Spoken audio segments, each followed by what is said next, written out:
Once again, the truth isn't coming from the politicians. It's coming straight from the streets of Baltimore. Welcome back to Kimara Reacts. To my subscribers, thank you for your support. If you are new here, please help the channel grow by subscribing, like and share the video. Don't forget to hit the bell notification. Let's react.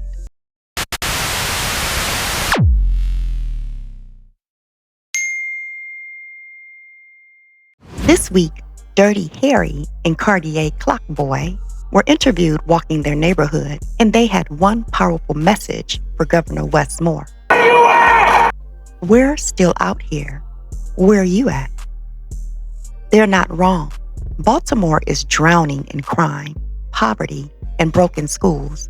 But instead of leading, Wes Moore is busy smiling for cameras, chasing grants, and playing politics. Meanwhile, these men are living the reality every single day. They don't want speeches, they want action. So when Dirty Harry and Cardiey Clock Boy says, "Where you at, Wes?" they're not just speaking for themselves. They're speaking for the entire city that's tired of fraud leadership. And if you're tired too, don't stay silent. Hit that like button, share this video so more people hear the truth, and subscribe so we can keep holding these leaders accountable together. Fellas, how y'all doing? We spent hours on Thursday with two men who asked only to be referred to by their street names, Dirty Harry and Cardiey Clock Boy, as we took a tour of one of the roughest neighborhoods in southwest Baltimore, Carrollton Ridge. How did you get into the streets? So to be honest, the streets was in my house. The streets poured all the way off at my house to the point where I ain't had no locks on the door, the windows didn't close, and it was just 24 hours. So it became normal. According to court records, Dirty Harry was released from incarceration in 2022 after serving 7 years and 10 days in prison for armed carjacking. Both men say they grew up here and had a front row seat to drug dealing. Despite that, they now say they are fighting every day to stay off the street corners and do the right thing. As they are in their fight, both individuals say they see young men in the neighborhood that feel they have limited options to survive. As somebody who's been in the game, knows it well, I mean, what's your opinion about these group violence interrupters and some of this other, diversion activists that you heard, that I've heard, who's out here in the streets? Are you talking about like the safe streets and the no shoe zone? That's right. And what Black Lives Matter and all that? That's right. Yeah, where the is they at? Where are they? They ain't out here doing anything. If Black Lives Matter, there wouldn't be so many homeless people or hungry people out here. They walking around chanting like they just throwing a party to me.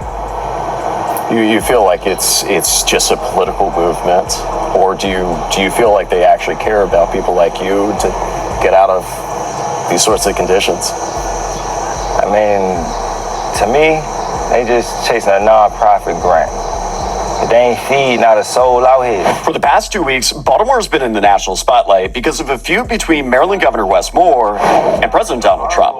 The battle started over the governor saying Baltimore doesn't need crime-fighting support from the National Guard, which is currently underway in the nation's capital. During their public fight, Moore invited the president to a crime walk. The president responded. Baltimore, Wes Moore was telling me I want to walk with the president. Well, I said, I want to walk with you too someday.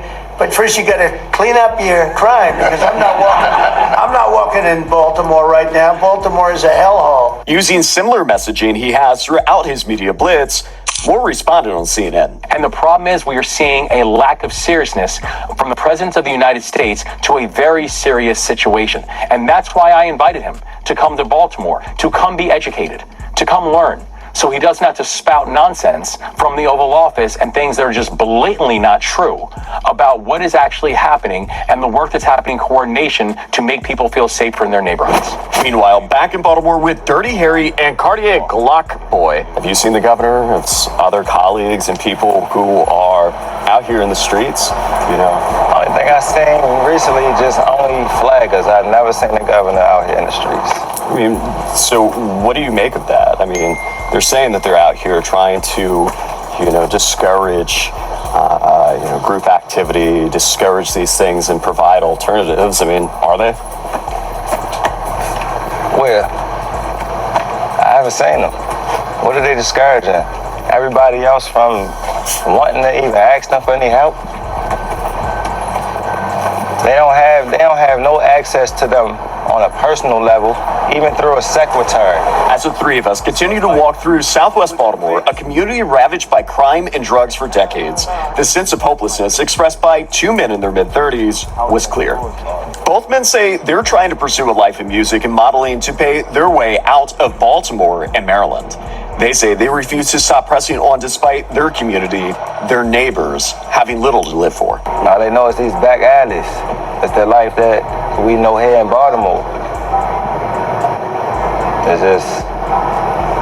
It's numbing, but then you think about it, some people, when they go up, get in their feelings, they can't control themselves. They're not strong enough, and then they just give up. We are going to continue to examine all sides of Baltimore's continued issues with crime, violence, and open-air drug markets in our pursuit to understand what's working and what is not. I'm Gary Collins with Spotlight on Maryland. Tonight, a senior advisor and communications director for Governor Moore responded to Spotlight on Maryland's questions.